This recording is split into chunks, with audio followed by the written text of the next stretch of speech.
So are you ready to start building some muscle? What is going on, guys? It's Marcus here with Discover Ignite, and today we're on part 4 of how to build muscle on a vegan diet. Now, for any of those people out there who have missed the first 3 videos, I highly suggest you go back. That way you get a greater understanding of how to build muscle on a vegan diet properly in the healthiest way possible. Now, for all those people out there who aren't subscribed, I highly suggest that you subscribe so that you can get great content like this to build your way to greatness. Now, for the rest of those people out there, what are we expecting in this series? Now, in this particular series, I'm going to actually go through a bunch of different things on how to improve your routine or establish a routine. And then at the end, if you hold up to the end, I will actually share my specific routine on how I am able to build muscle on a vegan diet. So without further ado, let's get started. So the first thing I want to touch on here with you guys is to understand what your body type is. Right, I did touch briefly on this on video 2, where I talked about your maintenance calories and understanding how many calories your body might actually need. Now, this is important because, a lot of people, they start a new routine and they're wondering why they can't build muscle, and that all depends on your calorie intake and how your body actually builds muscle, right? If you're a person that can easily put on weight, building muscle is not an issue for you. Now, if you're somebody that is actually having trouble putting on weight, you'll notice that it's extremely hard, right? You're gonna have to actually eat a lot more calories, and you're gonna have to include more volume into your routine. So this is important to understand, again, what body type you are. There's plenty of sites out there that can actually help you determine what your body type is, or you should know your body well enough to understand what type it is. If you notice that you can easily put on weight, or you put on weight too fast, or you put it on way too slow, understand what exactly your body type is, and then that way you can establish your routine around that. So the next big thing we need to establish here is how many days a week are we going to actually be going to the gym. Now, this is extremely important because if you're only able to go 3 to 4 days a week, it's completely different from going 5 to 6 days a week, right? So you need to establish that. You need to write down how many days you can dedicate to going to the gym. This is extremely important because building muscle all comes on volume, right? It all comes down to volume. You need to understand that with the amount of days you're going during a week, are you going to do different kinds of splits? Now, what is a split? A split is how you're going to divide your body parts up, right? On whatever day you're going in, say you're going to train upper body, so you will only work out the muscles of your upper body, and then the next day you'll do lower body, so you'll only work the muscles in your lower half. Different kinds of splits where you are doing a push-pull split, right? So you're going to be doing all the movements in a pull on that particular day, and the next day all your movements are going to be a push, and then you'll do legs separately on the 3rd day. So this is something that you really need to understand when you are developing your routine, is to establish how many days a week that you're going to be able to go, so you can determine your split. So the next thing I want to get in here is to understand rep range. What is rep range? Now, it's typically the particular movement you are doing within that particular set. So a lot of people need to understand that what you're going to actually do here is look for a rep range that's going to help you build muscle.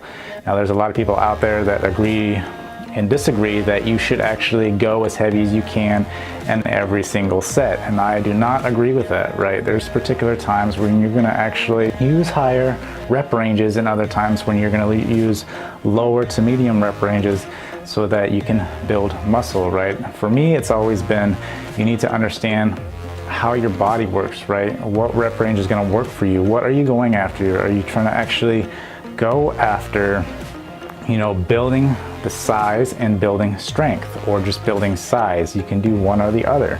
Now, there's been plenty of studies out there that's actually proven that you can do extremely high rep ranges and gain muscle just as much as the next guy that maxes out on every set. The only problem you're going to have with that is that you're only going to build the mass, right? You're not going to actually build any strength if you go for the higher rep range.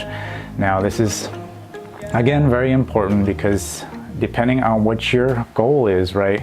If you're a person that just wants to go on there and knock out 30 reps per set, well, then there you go, but don't expect to actually get any strength out of that, right? You're only gonna get the mass out of it. Now, For the rest of the people out there that are trying to establish the rep range, I would highly just put a baseline in there that you want to stay around, 10 to 12 reps. Now, again, this depends on your body type, and this is something you're going to need to adjust along the way, because you can't just give a random number out there and expect it to work for everybody, because it will not work for everybody. This is something you can essentially start with and then build off from there. If you find like you're not building muscle, then this is where you're gonna have to actually adjust it, right? This is something you're gonna have to do on your own. You're gonna have to monitor your body and make sure that whatever rep ranges you're doing, that you are actually keeping track of this, so you can understand if you are building muscle or you are not. So one thing I want to talk about here is to actually remember not to max out on every rep, right? There's certain days when it's okay to max out, but you don't want to go in there every day maxing out. Unless you're trying to become a power lifter, there is no reason for you to actually be doing that, right? What you want to know is what your 1 rep max is, right? So that's the, the 1 rep that you can get up by yourself without having any issue, and then that's it. After that 1 rep, you are essentially done. You can't actually push yourself to do a second one, right?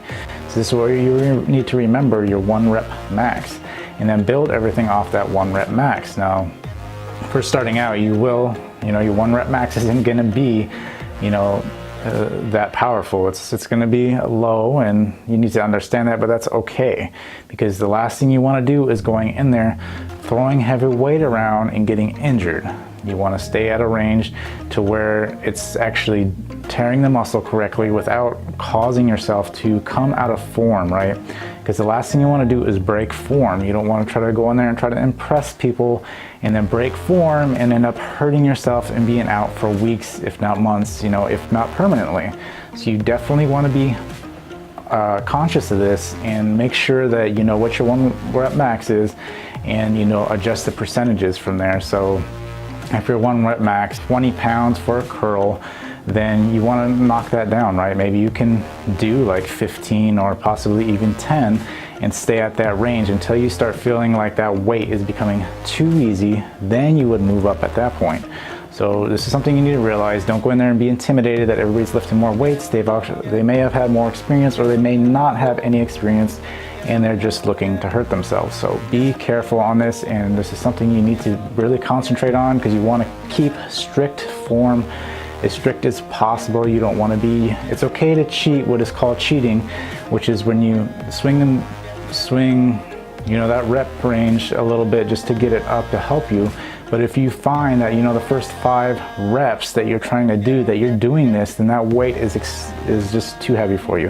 You need to drop the weight down and understand this is something you have to establish, again, to make sure that you're not putting yourself at risk to taking yourself out and restarting this whole journey and hopefully not hurting yourself. So one last thing I want to slide in here is to know that not every day you're going to be good, right? You're not going to be able to have that 1 rep max. That's always going to be that, whatever it is, 20, 30 pounds for a curl.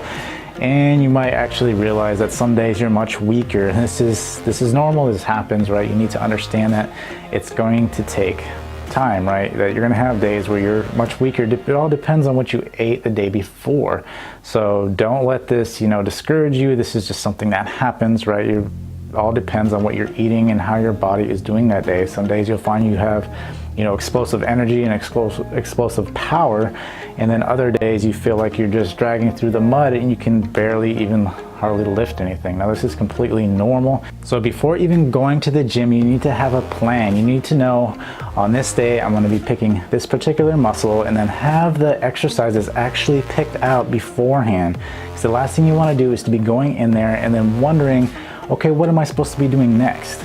You want to actually establish that particular muscle, the exercise you're going to be doing that day, and then go through those exercises, right? And have your rep ranges essentially written out to the different exercises, and in that way you're not guessing. Because the last thing you want to do is go in there and then start guessing, okay, well, I've only done 1 or 2 exercises of this, and I still wanted to do 3 or 4 different exercises, but I don't know what to do next. So it is very good to actually do your research on the particular muscle and find, at least 3 to 4 different exercises for that particular muscle group and make sure you write them down, especially if you're starting out, you don't know what you're supposed to be doing.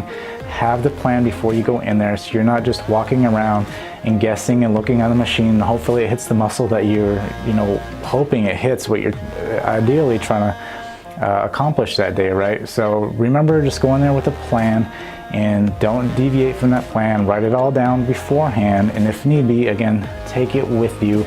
You can even write it on your phone so that you have it on your phone to look at so you don't get lost. You need to understand that rest is important.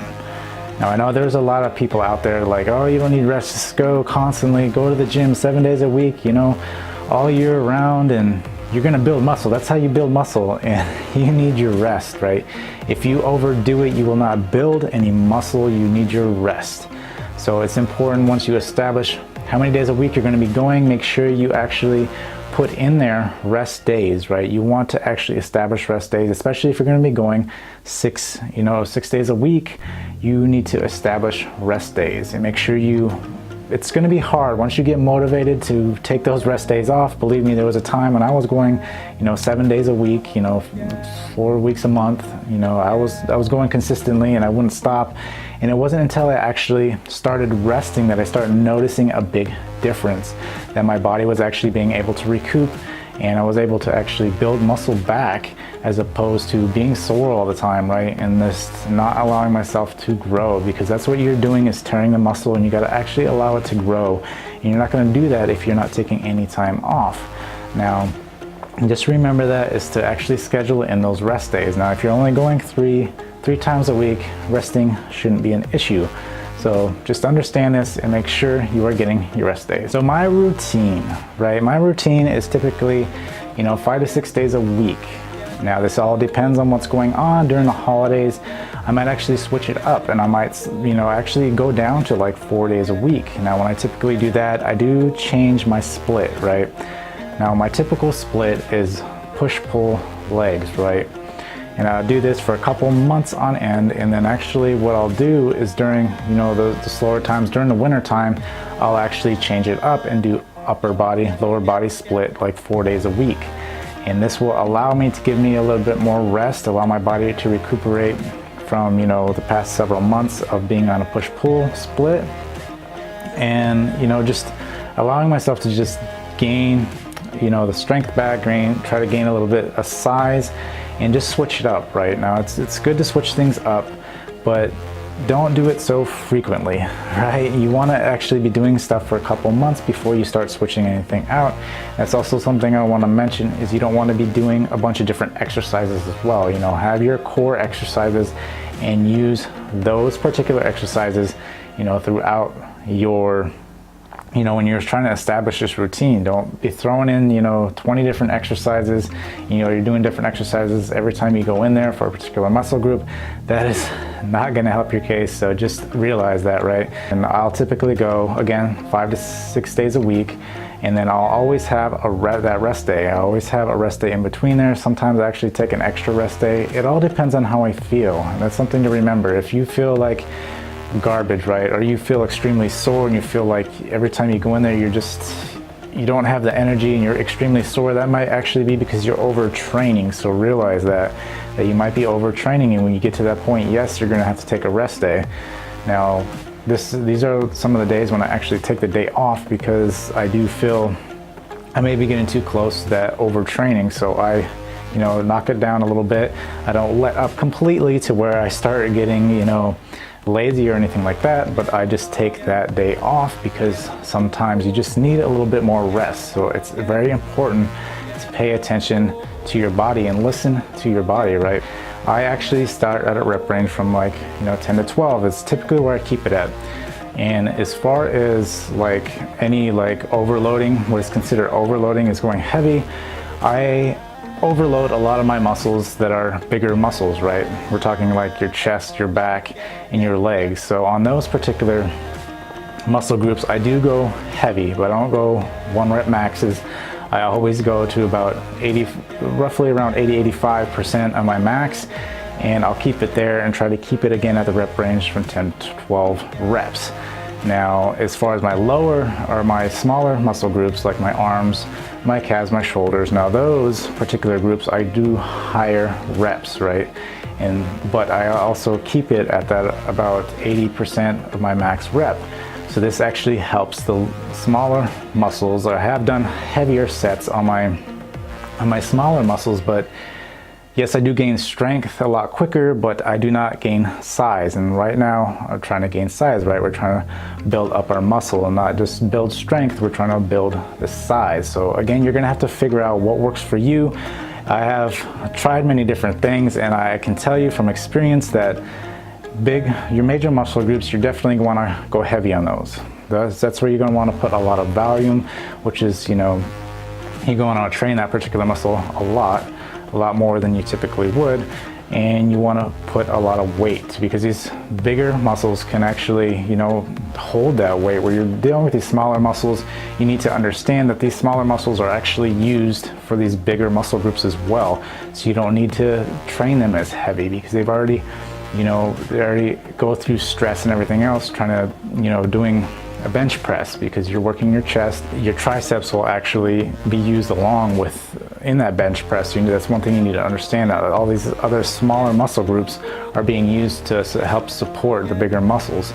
So you don't have to go as heavy, you just have to keep that rep range higher. Now this is what I do. It's not something you have to do. You're gonna have to listen to your body. If you feel like you are gaining more size, doing higher volume, doing heavier weight, then do that. But you'll notice sometimes you'll plateau, and then you'll have to switch it up and do a higher rep range. You just got to be constantly adjusting, tweaking, and listening to your body. Now for you guys out there, I highly suggest that you guys build a routine. Use mine as a baseline if you want. This is what I do. This is what helps me build muscle. It may not help you, so that's one thing you need to understand. If you're not seeing results, that means you need to start experimenting. You need to start testing and figuring out what works for you. Use the baseline, make adjustments. So I hope you guys liked this video series. If you did, please give it a thumbs up. Also, if you know anybody who's trying to build muscle on a vegan diet, please share it with them. And until next time, I will see you guys later.